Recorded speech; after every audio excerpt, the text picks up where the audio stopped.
to episode 5. It's been a few weeks since I've been able to do anything on the car, and I'm going to take this weekend and spend some time on it. And I think I'll call this video episode 5, day 1. So it has been a few weeks since I've been able to get anything done on the car, but I have been accumulating parts.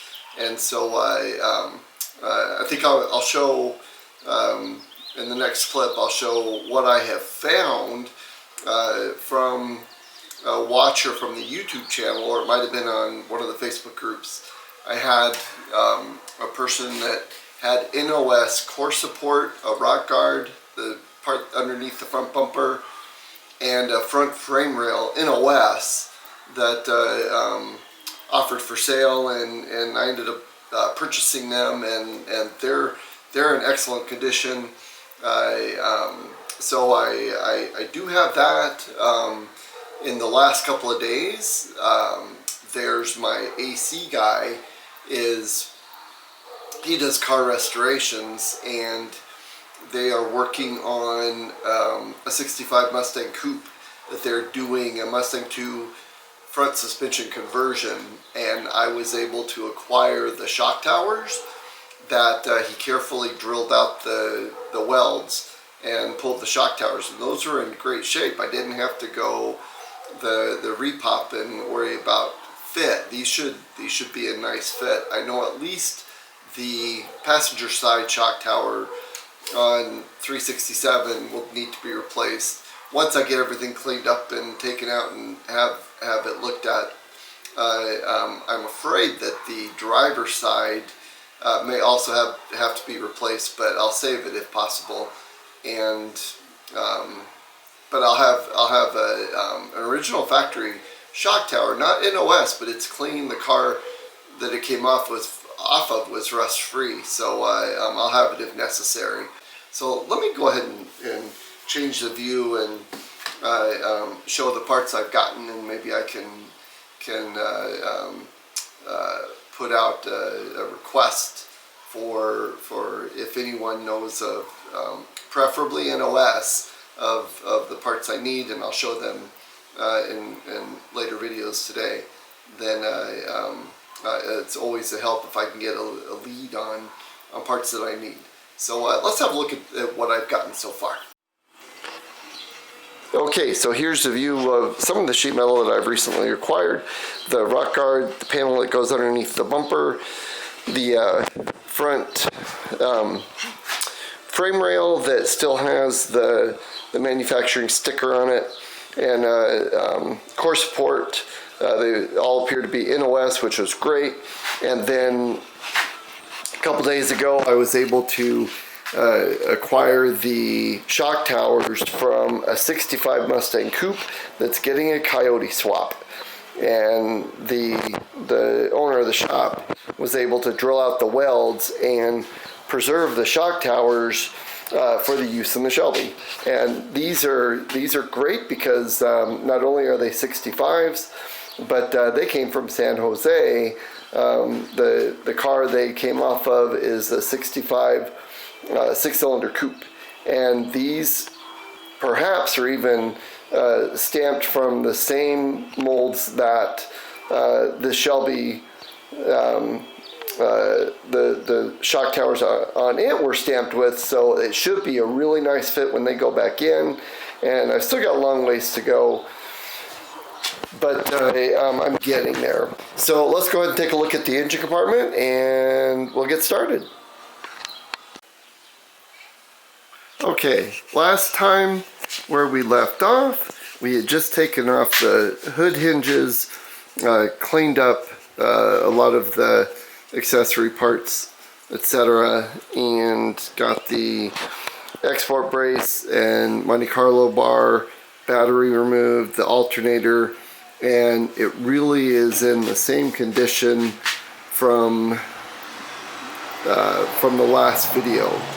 So it really hasn't changed much. There's a lot that I need to clean. I'm going to finally get rid of the cardboard cover that since I've owned the car, it hasn't been off of the the intake, but time to get rid of that stupid thing.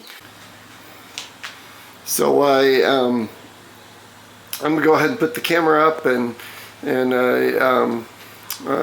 do a time-lapse video, and we'll see how much I can get done.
Okay, it looks like that's going to wrap up day 1 from episode 5. So I made a lot of progress, got the shocks out, and I did a lot of cleaning up. Man, I tell you what, it feels good to work on the car again. In my opinion, I think everybody needs a hot rod, and there's nothing like working on your own car and doing your work and being part of the build. So I plan on getting out here tomorrow and doing more cleaning up, and that will be day 2, and I'll close the book on episode 5. Okay, so here we are, day 2 of getting back to work on the Shelby, and I made some really good progress yesterday. Let's do a really quick walk around just to see what it looks like. Okay, so I made a couple of discoveries. One I found pretty interesting. I suspected that I did not have original conies, which I've looked at the rears, and while there are conies on the rear, they're not originals, and neither are these. And in fact, these two are different. So you can see from the tops, the near coney is just slightly longer, and the two are just slightly different. I imagine I'll probably keep them. They've been on the car for a long time, and if I can get them rebuilt, I think that you can chip them off to get rebuilt. So yeah, I'll just keep them. Let's see. Also today, the Shelby VIN tag is coming off. It's going to be kept in a safe place. That I'm going to cut the rivet off from the bottom. These aluminum plates are incredibly thin, and I've seen cases, and even on this one, where they get drilled out, the holes get enlarged, and I don't want to make it any worse than what it is. So I'll take that off today. So I'm going to go ahead and put it on time lapse and get to work.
Okay, I think this is going to put a wrap on episode 5, day 2.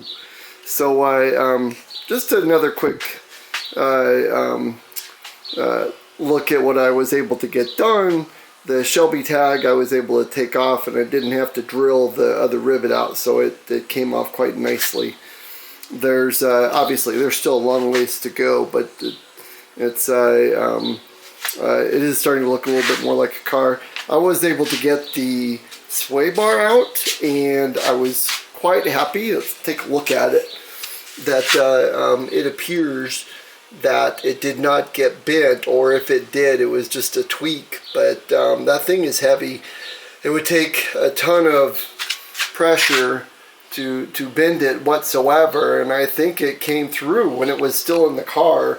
It was hard to get an idea if it was tweaked or not because it didn't line up with the frame rails or anything. But now that I got it out, I think I'm in good shape with it. And as far as the rest of the car is concerned, obviously the front apron is going to need, I need to find one.